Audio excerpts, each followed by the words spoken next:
Why do some bizarre channels suddenly pull huge attention even years later? In 2013 and 2014, people started stumbling into a YouTube channel that looked less like entertainment and more like a machine clearing its throat. The name was WebDriver Torso. The videos were almost aggressively simple. Short clips, white backgrounds, red and blue rectangles, jumping around the frame, a few electronic tones, then another upload, and another. For anyone who found it without context, it felt like a broadcast from a room no one was supposed to enter. What we know is fairly grounded. WebDriver Torso was a real public YouTube channel, and its strange videos were widely noticed because of the volume repetition and lack of explanation. Online viewers treated it like a puzzle. Some looked for patterns in the shapes. Others wondered if the sounds encoded information. A few compared it to old number stations, the radio broadcasts that became folklore because they sounded official, empty, and unexplained. The simpler explanation eventually became the strongest one. Google acknowledged that the channel was connected to automated video quality testing.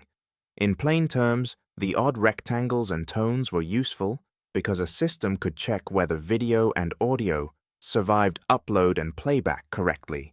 But that answer did not erase the feeling. What remains unclear to most casual viewers is not the basic purpose, but the experience of finding it before the explanation was common knowledge. YouTube usually feels human faces, edits jokes, arguments songs. WebDriver Torso felt like seeing the platform's machinery blink in public. For many viewers, that was the real surprise. Not that the channel was supernatural or dangerous, but that a massive polished website still had rough utility rooms, visible through a half-open door. That is why it lasted in internet memory. It was not a monster hiding inside YouTube. It was infrastructure, accidentally wearing the costume of a mystery, and in the archive of strange channels that may be even better. One of YouTube's strangest rabbit holes did not begin with a face. It began with fragments. The channel name most people remember is Unfavorable Semicircle. For a period in the mid-2010s, it became known for uploading enormous numbers of short abstract videos. Many had cryptic titles, some were nearly blank, some contained bursts of color, digital noise, or distorted sound.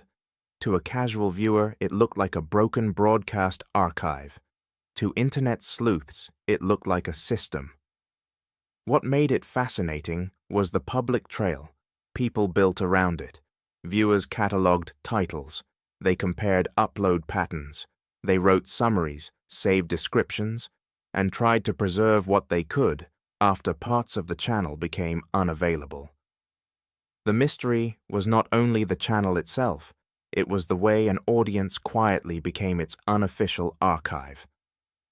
What we know is limited. The channel existed publicly. It uploaded a very large amount of unusual material. It attracted attention because the uploads appeared repetitive, coded, or automated. At some point, the channel was no longer easily available in its original form, which made the remaining records feel more important. What remains unclear is intent. Was it an art project, a technical experiment, a bot producing meaningless output, a private system accidentally exposed to the public? Different viewers favored different theories, but the available evidence does not support treating any single explanation as confirmed. That uncertainty is the point. Unfavorable Semicircle arrived during an era when YouTube still felt full of side corridors. You could click away from music videos and tutorials and end up somewhere that seemed built for no audience at all.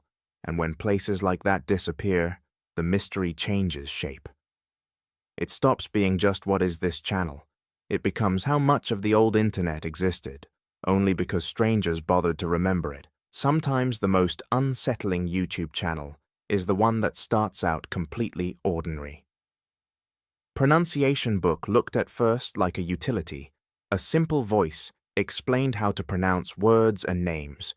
No big personality, No elaborate visuals, just useful little videos in the style of early YouTube, when the site was still full of tiny practical channels made for search results. Then the tone changed.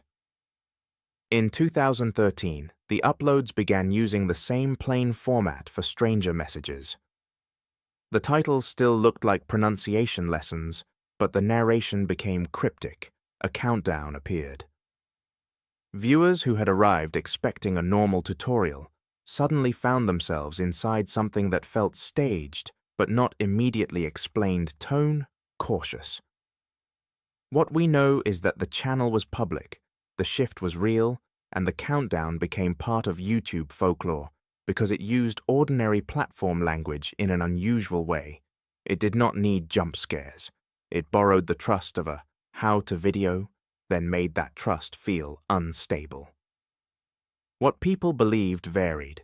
Some treated it like an alternate reality game. Some connected it to wider internet fiction. Others wondered if it was promotion, satire, or performance art. Later context and public discussion point toward a planned creative project rather than a real-world warning, but the exact experience of watching it unfold day by day is hard to recreate after the fact. That is where many strange channels get their power, not from what they finally turn out to be, but from the moment before the label is attached, before test account, before art project, before fiction.